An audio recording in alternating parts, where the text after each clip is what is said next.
Every day the king would dress his daughter in iron chastity belt and lock her.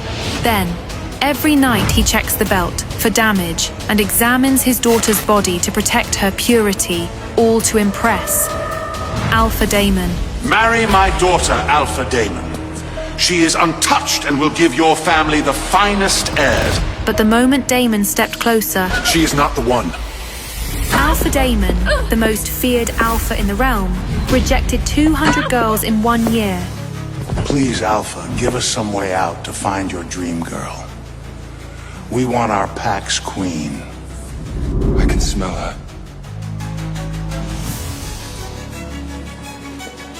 She's real.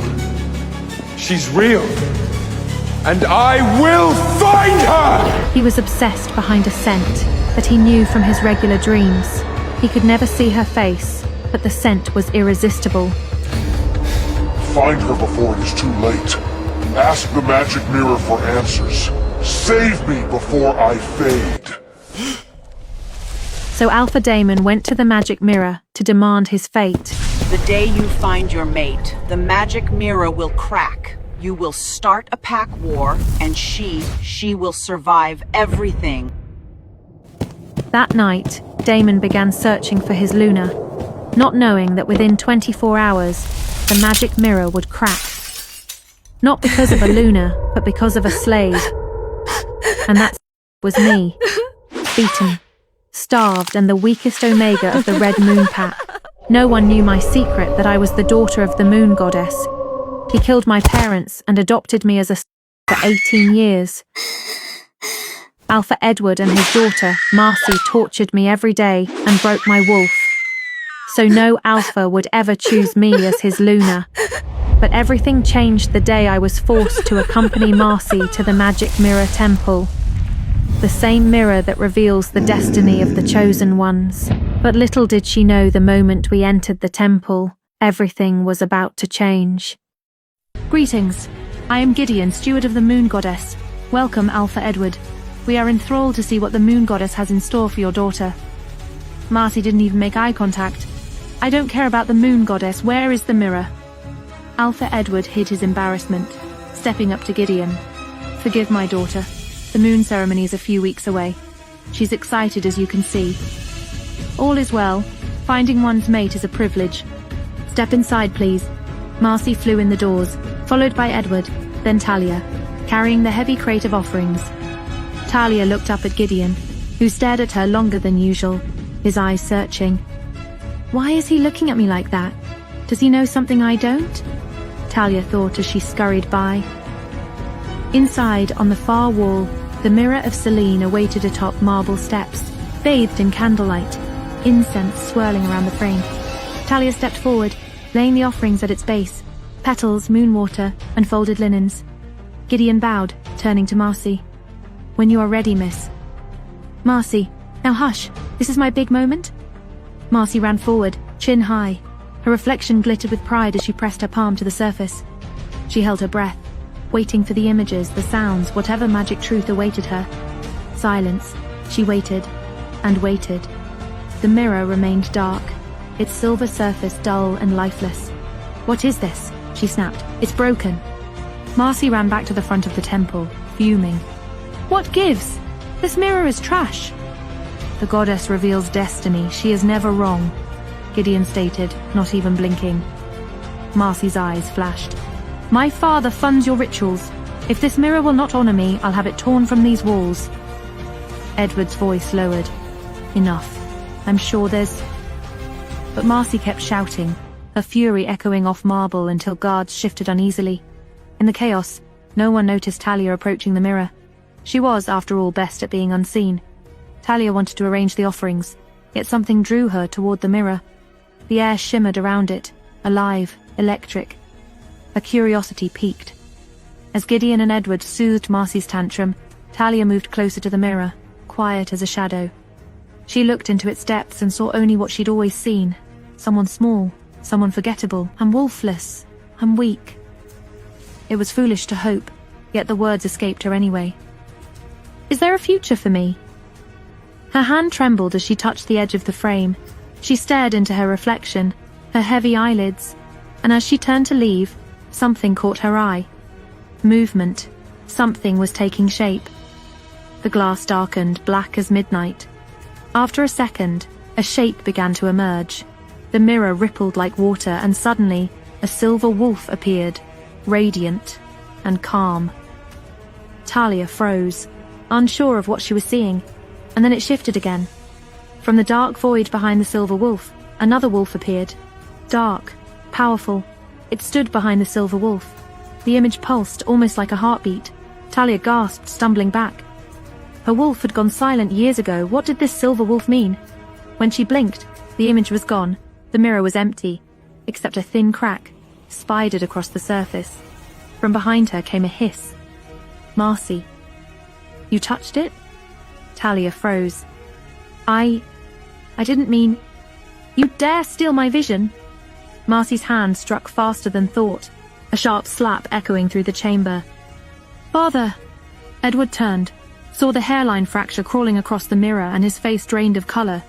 What did she do? Nothing! Talia cried, trembling. Edward grabbed Talia by her collar, biting his lip. I'm terribly sorry, Gideon. We'll deal with her when we return home.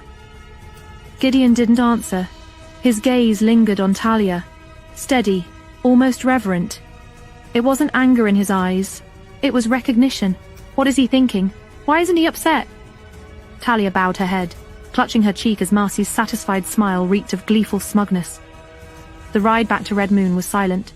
Marcy glared daggers every time Talia shifted.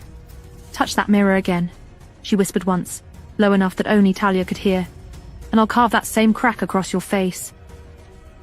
Talia said nothing, but in her chest, something stirred, a warmth, a pull. The ride home, all Talia could think of was the wolves she saw. Silver, black, duo. What could it mean? Was I one of those wolves? Was another wolf destined for me? Could I have a fated mate?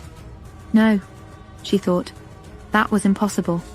That night, while the pack house slept in her small room in the attic, Talia dreamt of the silver wolf from the mirror. This time, it turned its head toward her and howled beneath a blood-red moon. Far from Red Moon territory, deep within the frost-bitten forests of the north, another pack made their pilgrimage to the temple. The Dark Howlers. They were paying their respects to the temple. Inside, the air was heavy, a spiral of incense floating up to the vaulted ceiling. Alpha Daemon, the leader of the Dark Howlers, most powerful alpha in the realm, held open his forged arms, ready to embrace Gideon. Alpha Daemon, wonderful for you to come by, greeted Gideon. Daemon flashed his sharp smile, his perfectly aligned incisors flashing like polished stone, power in every line of his jaw. Then he paused. He sniffed the air. His inner wolf, a seasoned, strong wolf that could track anything, came alive. This scent, freesia, citrus, it's unlike anything we've ever encountered. Daemon felt his heart flutter. His wolf whispered, that scent, that is the one of our fated mate. Nonsense, Daemon thought. It means nothing. Don't question the bond. You need to trust me. Daemon's wolf was never wrong, something Daemon hated to admit. But the idea of a bond and fated mate was childish to him. Yet, something about this scent felt different. Was anybody of significance in the temple today? Daemon inquired. Gideon blinked. Alpha Edward of Red Moon and his daughter, Princess Marcy. Daemon's jaw tightened. No one else? Gideon froze. Whatever he had seen in Talia, he still couldn't make sense of. All he knew was that she was special, but wasn't quite sure why. And a servant girl accompanied them. We did not get her name. Another Dark Howler, Caden, stepped up to the two. Caden was Daemon's beta and very loyal friend. Caden pointed to the mirror at the far end of the hall. And that? Gideon followed his gaze.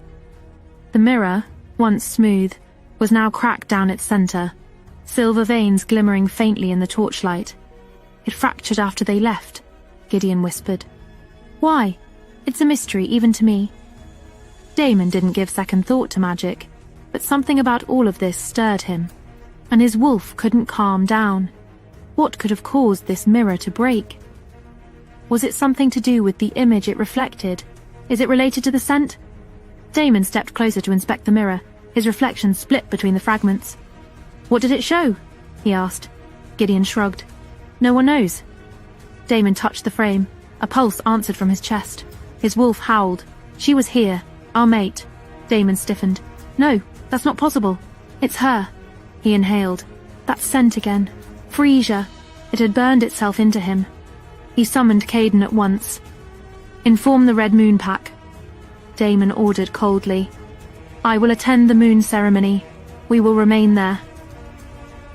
Damon was convinced the truth lay with Alpha Edward's daughter, Marcy. The scent was unmistakable. Ancient, compelling, resonant with the pull of a fated bond. Everything about it pointed to her, or so he believed. What Damon did not know was that the scent did not belong to the Alpha's daughter. It belonged to a servant, to Talia, the wolfless Omega who moved unseen through the pack halls, whose presence was dismissed as insignificant, whose existence no one bothered to remember. Yet her scent had crossed borders, signaled his wolf, and stirred a power the mirror itself had recognized. Now Damon was coming to the Red Moon Pack, not for ceremony, not for politics, but for truth. To uncover what the mirror's reflection truly meant, to face the reality of his mate. Damon left the temple, but the thoughts did not leave him. The mirror's vision clung to his mind, the scent still burning in his lungs, his wolf restless, unwilling to be silenced.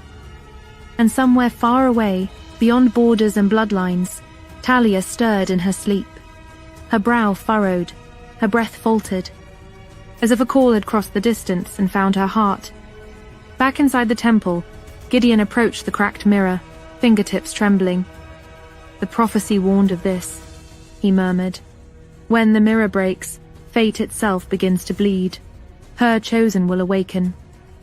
The fracture shimmered, widening, until silver liquid, like blood, dripped out of the mirror and onto the floor.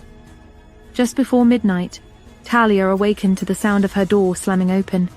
Alpha Edward's footsteps thundered against the stone as he stormed toward her. The stench of whiskey clung to him, stronger than usual, sharp enough to warn her he was already furious. Talia leapt out of bed instinctively, her eyes lowering to the floor. "Alpha Edward," she squeaked. He didn't answer. His silence was heavier than his rage. When he finally spoke, his voice trembled with barely restrained fury. "You touched the mirror." A long leather whip dropped from his hand. Talia began to shake. "You," he snarled, raising the whip as though it were an extension of his rage. "A wolfless servant dared interfere with a sacred ritual. I told you to stay silent and let Marcy have her day." "I didn't do anything," she whispered. "I didn't know it would react." He struck without hesitation. "Is this what being dead is like?" "It's peaceful, but a little bit boring." I don't know how long I lay there, half-conscious, trapped between pain and darkness. Eventually, awareness crept back in, slow, reluctant. I tried to move, and the cold stone floor bit into my skin. Every inch of my body screamed in protest. Bruises throbbed, muscles burned. I forced myself up anyway, shaking, unsteady, dragging my weight toward the washroom. I rinsed my hands, my face, watching red swirl down the drain. I wiped at the bruises, the swelling, the marks left behind like proof of something I couldn't forget. Then I finally looked up and froze. The reflection staring back at me was not the face I remembered. My face is still bruised, but that's not the part that steals my breath. My left iris is violet, not the reflection, not the lighting. Violet. I blink, rub my eye, look again. It doesn't change. Then I noticed my right eye. My breath hitched as I leaned closer to the mirror. Its color matched the left. Not a trick of the light. Not exhaustion. I splashed cold water into my eyes, desperate to prove myself wrong. The chill burned, but when I looked again, the color remained. Deep, unnatural, alive. My heart began to race. That's when I saw it. A single silver strand peeking through my hair. I reached up, fingers trembling, and touched it. It wasn't just one strand. I parted my hair slowly, dread curling in my chest. Almost half of it had turned grey, silvered, pale, as if moonlight itself had threaded through me overnight. I staggered back, gripping the sink. This wasn't injury, this wasn't shock. Something inside me had shifted, awakened, and whatever it was no longer hiding. "What is happening to me?" I whisper. "Is this because of the mirror? Because of what I saw?" To find out what happens next, install the Pocket FM app in the next 1 minute to get free access to 31 episodes of The Alpha's Bride. Hurry before the offer disappears, install the app, and enjoy free episodes now.